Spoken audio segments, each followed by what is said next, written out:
নমস্কার বন্ধুরা, আজকে আপনাদের কাছে নিয়ে এসেছি কাতলা মাছের মাথা দিয়ে অনুষ্ঠান বাড়ির ছেঁচড়া। একদম স্বাদে গন্ধে অনুষ্ঠান বাড়িরই স্বাদ পাবেন, আমি কথা দিলাম। চলুন শুরু করা যাক। প্রথমে কাতলা মাছের মাথাগুলো আমি ভালো করে, বন্ধুরা সবজিগুলো আমরা একে একে কেটে নেব। আমরা পাতাগুলো আলাদা করে রাখবো।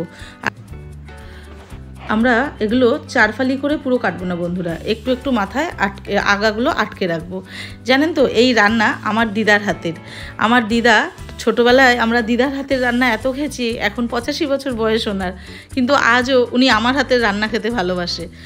আমি যা রান্নাই করি আপনাদের এখানে দেখাই, বেশিরভাগই আমার দিদার হাতের রান্না। আমার দিদা খুব সুন্দর রান্না করতো একটা সময়, এখন বয়সের ভার নিতে পারে না, কিন্তু রান্না আজও ওনার কাছ থেকে আমি অনেক রান্না শিখি। আমরা সবজিগুলো এবার ভালো করে কেটে নিয়েছি, পাট করে কেটে নিয়ে এবার আমরা রান্নাটা শুরু করব। চলুন।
বন্ধুরা, আমরা প্রথমে কড়াইতে সর্ষের তেল দিয়ে নেব। পুরো রান্নাটাই আমাদের সর্ষের তেলে হবে।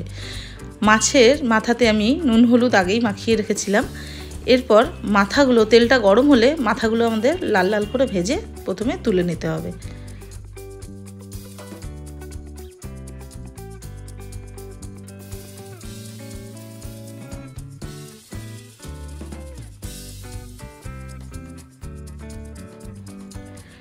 কড়াইতে আর একটু সর্ষের তেল দিয়ে দিলাম। সর্ষের তেল দিয়ে এতে আমরা প্রথমে তেজপাতা, অনুষ্ঠান বাড়িতে 5 ফোড়ন দেয় বন্ধুরা, কিন্তু আমি জিরে দেব। বন্ধুরা, আমাদের ধৈর্য ধরে এটাকে ভালোভাবে মজাতে হবে, তার কারণ সবজিটা যত মজবে আমাদের রান্নাটা ততটা ভালো হবে। অনুষ্ঠান বাড়িতে একদম ছাকা তেলে সব সবজিগুলো ভাজে, আমি এখানে ভাজছি না, কারণ আমার। এবার বন্ধুরা, যে ডাটাগুলো আমরা কেটে রেখেছিলাম সেগুলো দিয়ে দেবো। তরকারিটা হালকা মজেছে, এবার ডাটাগুলো দিয়ে আমরা আবার ঢেকে ঢেকে তরকারিটাকে ভালোভাবে মজাবো। কারণ যত সবজি মজবে, আর আমার দিদা বলে গ্যাসের আঁচ সবসময় বাড়িয়ে রান্না করতে না, তাতে সবজিটা ওপর থেকে। বন্ধুরা, আমাদের সবজি 70% সেদ্ধ হয়ে গেছে। এখন আমরা পাতা দিয়ে দেবো।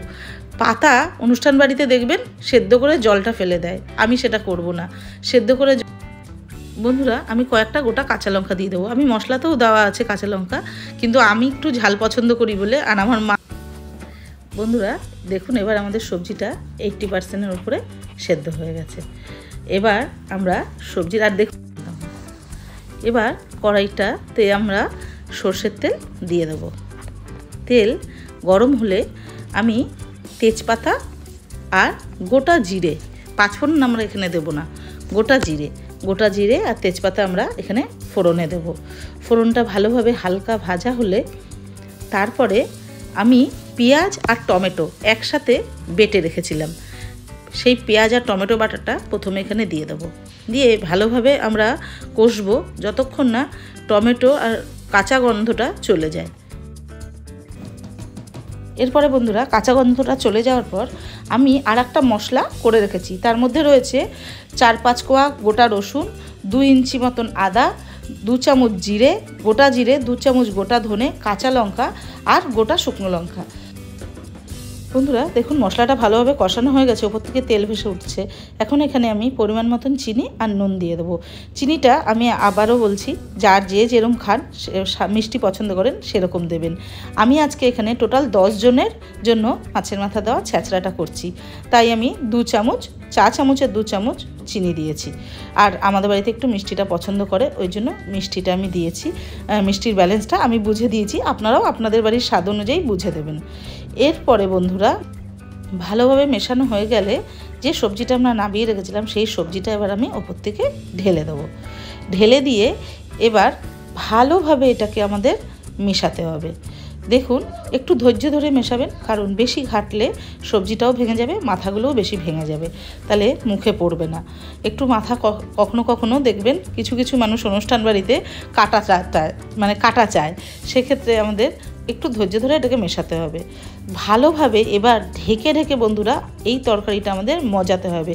যত তরকারিটা মজবে তত তরকারির স্বাদ বেরিয়ে আসবে। এবার আমরা ধৈর্য ধরে এটাকে ঢেকে ঢেকে 10 থেকে 15 মিনিট, ম্যাক্সিমাম আপনি 20 মিনিট এটাকে কষাবেন।